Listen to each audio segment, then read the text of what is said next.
everyone. Jack here again, Soldier on the Path. And today we are on day 10 of our consecration to St. Joseph. I'm pretty sure day 10. Day 10. I'm going to get into kind of the reflection from today. Today's reflection was on how Joseph is the light of the patriarchs, effectively the light of all fathers. Obviously, he's a great father figure, and according to this is effectively the best father figure outside of like God the Father, Jesus and Mary. Joseph is the number one father figure there. And I guess this actually relates to a little bit of like the topic that I wanted to talk a little bit about today, which is like advice from your father or just advice in general. I have I have kind of an interesting thing going on in my life, and it's not a big deal. I don't really want to get into it because it's a personal thing, but it's something that I felt compelled to like call my friends for advice on. And I've got two or three really, really solid friends that are guy friends in my life that I'm very grateful for. I'll mention them. Shout out to Brent, Jack, and Doug. You know who you are. And I had it come up, and even like it was just weighing on me yesterday evening. And so I was calling them just like for some advice. And that's great. I don't think there's anything wrong with that. I feel very fortunate that I have like my friends that I can reach out for advice for things. But this morning and even later last night, I was reflecting on how while I'm grateful for my friends and their support, I should focus more on trying to ask God for advice and trying to lean more into what God is guiding me to do and that inner wisdom that is within me that God can, help me realize. And I think that's a practice that I want to get a little bit better on, in the sense of it's not a bad thing to ask for advice from your friends or your father, or your mother or your brother or your sister or your cousin. Um, but I'm going to try to lean into God's advice here more. And the hard part about that is because you can't really have that like ego play with God. God's always listening.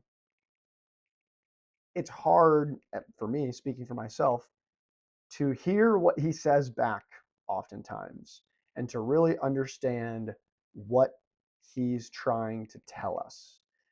And I think that stillness and prayer is the way to kind of reduce a lot of that noise, to ask God for the right direction.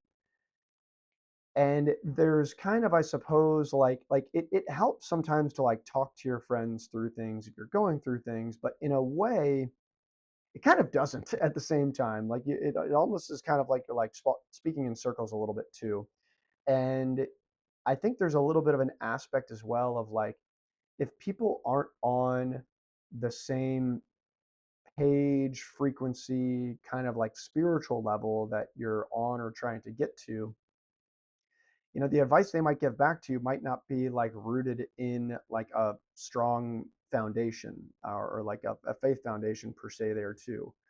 So it's not to say that, I only want to get advice from certain people. I think it's important to have a bit of like a diversity of advice for sure. But the only advice that really matters is like God's advice. And so I'm going to work on a little bit more how I can exercise that divine advice, that divine direction and guidance that is ultimately the true right one.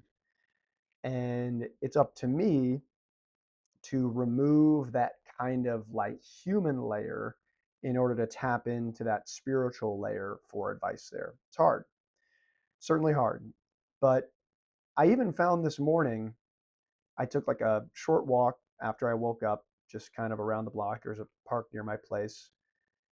And even in that short walk, I was this kind of like aha moment came upon me. And when I go on walks too, I don't wear like headphones. I've even been running now without headphones. I've been weight training without headphones. Um, like no music or anything like that, just like hanging. And it's really, really nice because it allows me to kind of really not distract myself and think deeply instead of distracting myself. And sometimes too, like podcasts, especially podcasts, actually, not so much music, but especially podcasts, they can kind of stress me out.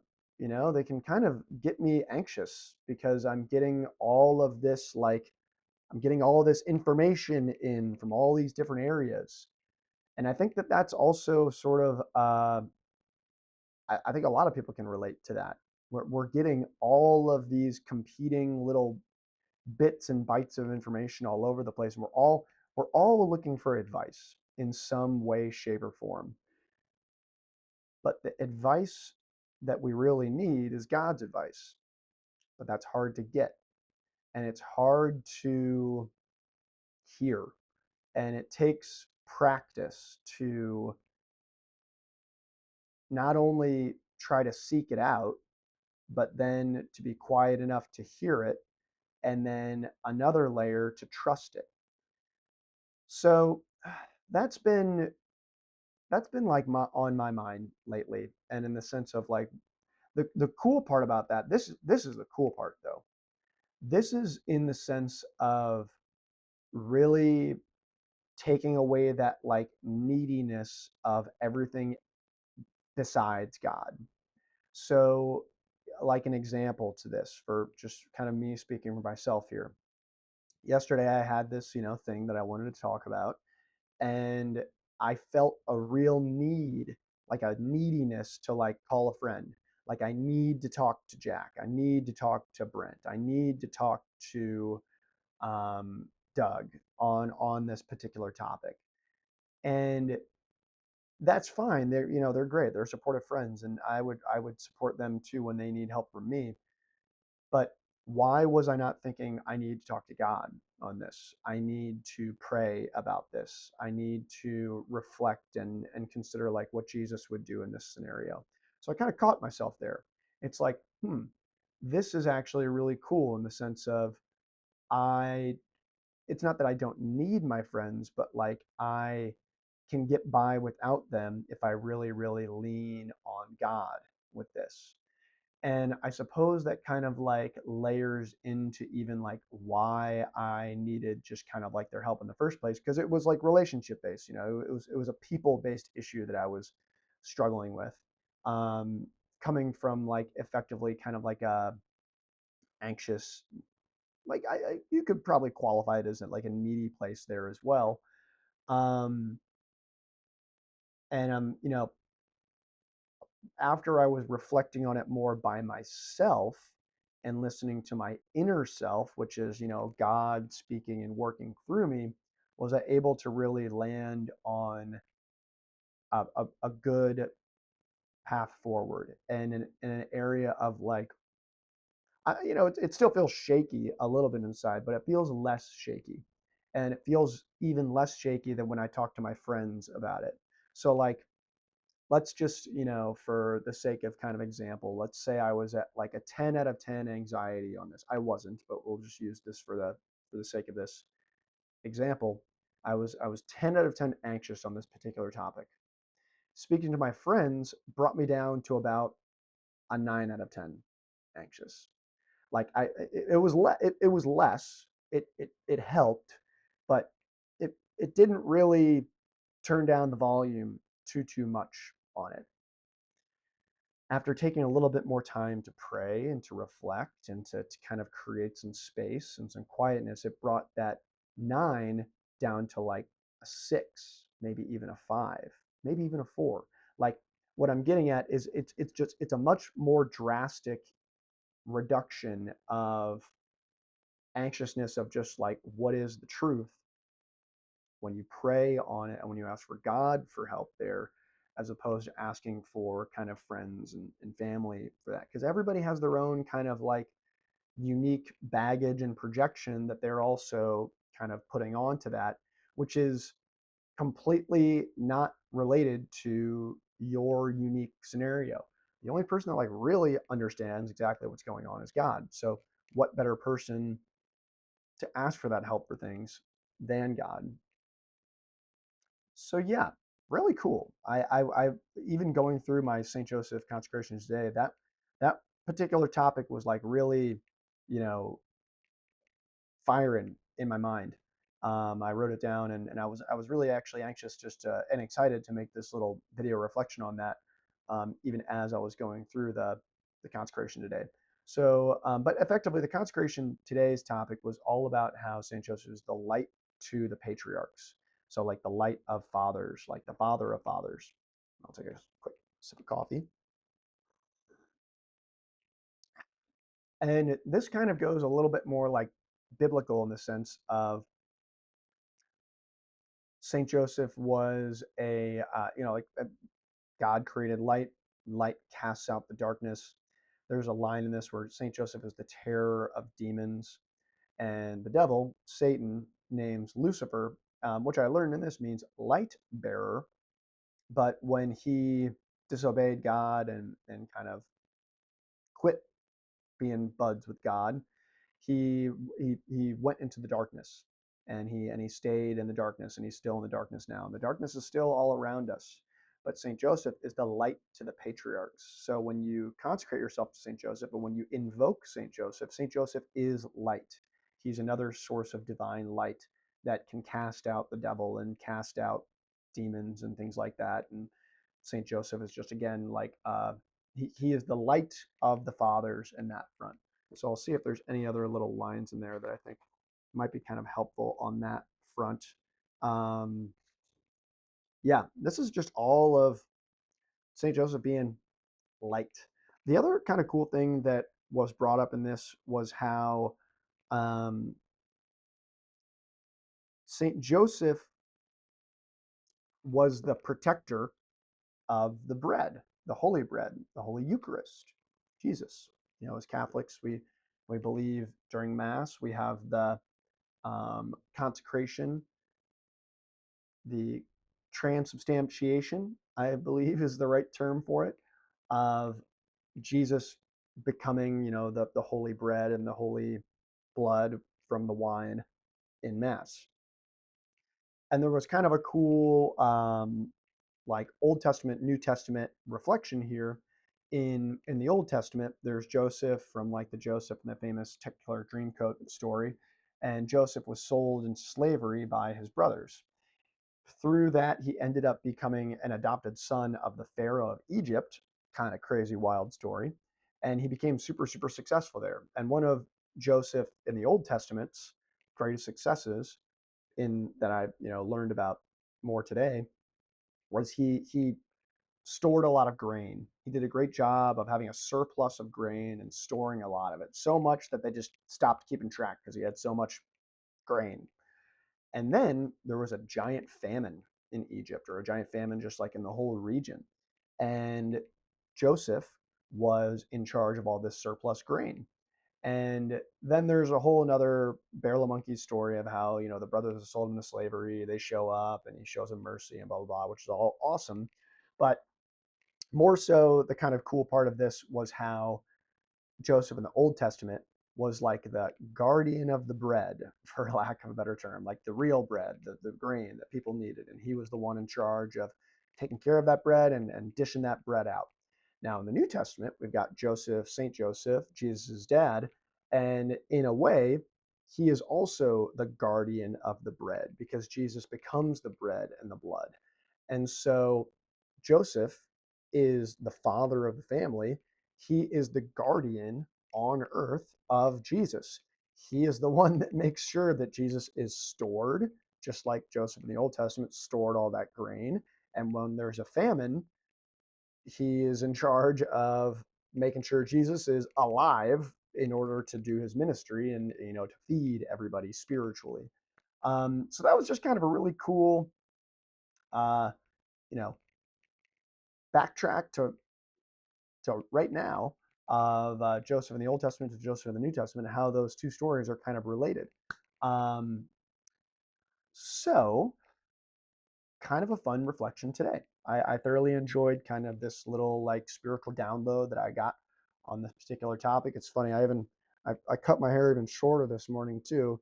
I'm not gonna shave it. I don't want to be bald, but I'm I just keep going even shorter. Unrelated. That's my ego talking. So sorry about that one, everybody, for having to sit through that. Let's get into day 10 of the consecration, and then I'll send you on your way. So, day 10, Light of the Patriarchs. Pray for us. This comes from Blessed William Joseph Chaminade. How I love to call St. Joseph the patriarch of Christians and God's elect. How could we not give him this venerable title? He, above all, who played such a large part in the mysteries of our spiritual generation.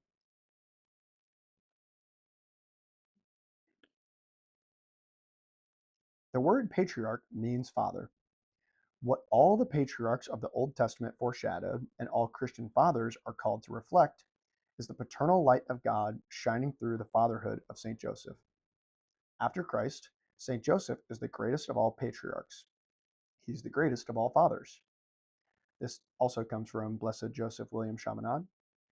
Picture yourself in the sanctity of all the patriarchs of old, that long line of successful generations, which the mysterious ladder of Jacob, culminating in the person of the Son of God. See how great was the faith of Abraham, the obedience of Isaac, the courage of David, and the wisdom of Solomon. After you have formed the highest opinion of these saints, remember that Joseph is at the top of the ladder, the head of the saints, the kings, the prophets, the patriarchs, that he is more faithful than Abraham, more obedient than Isaac, more generous than David, wiser than Solomon, in a word, as superior in grace as he is close to the source, Jesus sleeping in his arm. That's really wild to reflect on. And also just kind of, I suppose, a little sad that we don't know more about St. Joseph, because we have such a rich history and so much context of these other figures in the Bible. And St. Joseph is above all of them. Pretty cool. So, St. Joseph is a reflection of the Father of lights. In the letter of St. James, we read, every good and perfect gift is from above, coming down from the Father of lights, with whom there is no alteration or shadow caused by change. In the beginning, God created the great luminaries in heaven, the sun, the moon, and the stars. Without light, creation would be in darkness. In the New Testament, the Father establishes a new creation in Christ. Through Christ, the Father places his divine life, love, and light within our hearts. St. Joseph and his fatherhood play a very important role in God's wonderful plan. St. Joseph is the perfect reflection of the Father of lights and helps us to receive the light of Christ. St. Joseph is a bearer of light. He brings Jesus, the true light of the world, to us. St. Joseph will help you live in the light of God. You are a child of the light. As a Christian, Jesus gives you to share in his light. He makes you the light of the world. This comes from First Theologians. All of your children of light, all of your children of the light and children of the day. We are not the night or of darkness. So we are all of light. We are all not of darkness. Next one comes from Ephesians 5. For those of for you were once darkness, but now you are light in the Lord. Live as children of light, for light produces every kind of goodness and righteous and truth. The lumen patriarcharum terrifies Satan. In Latin, version of the litany of in the Latin version of the litany of Saint Joseph, the title The light of the patriarchs appears as lumen patriarcharum. The devil hates Saint Joseph and his light. Satan's other name, Lucifer, which means light bearer, Lucifer lost the light because of his pride and disobedience to God. Now Satan lives in perpetual darkness and abhors the light. Satan fears your spiritual father because Saint Joseph is a humble creature of flesh and blood, the perfect reflection of the Father of lights. Saint Joseph is a true and everlasting light bearer, an icon of God the Father. After Jesus and Mary, there is no person that Satan detests more than Saint Joseph. Stay close to Saint Joseph and walk in the light. And this last one comes from Pope Benedict XVI. I wish to extend a particular word of encouragement to fathers so that they may take Saint Joseph as their model. He who kept watch over the Son of Man is able to keep them to the deepest meaning of their own fatherhood, able to teach them to the deepest meaning of their own fatherhood. So, kind of cool, again, on how much Saint Joseph is the light that we can trust to help drive out the darkness that might be kind of following us around. And I suppose just another, like, related to my initial topic and ramble that I went on earlier, St. Joseph is a great person to also lean on to and for advice, just like we're leaning on God for that advice too, because St. Joseph is a great way to pray and be closer to Jesus. And of course, Jesus is God. So all that I guess I'm getting at in my reflection with this here too is trying to rely more on these spiritual teachers that exist outside of kind of the earthly teachers that are still our friends that we love, but it's not necessarily that have the wisdom that we're looking for on that front. There's another great YouTuber, Spiritual Alchemy, um, and Spiritual Renaissance, Yash. He has a really good line that I love and I try to remind myself, which is you and God are a majority. So you don't need to take a poll and a vote from all of your friends and family to help decide your life. The only two votes that you need are you and God. You and God are a majority of those votes. And if you don't know what to vote, ask God for his vote and go with God's vote. And if you're voting against God, well, that's the wrong vote. So you got the wrong vote. So anyway, hope that was helpful for you all today. Stay on the straight and narrow path, soldiers, and I'll see you tomorrow for day 11. See ya.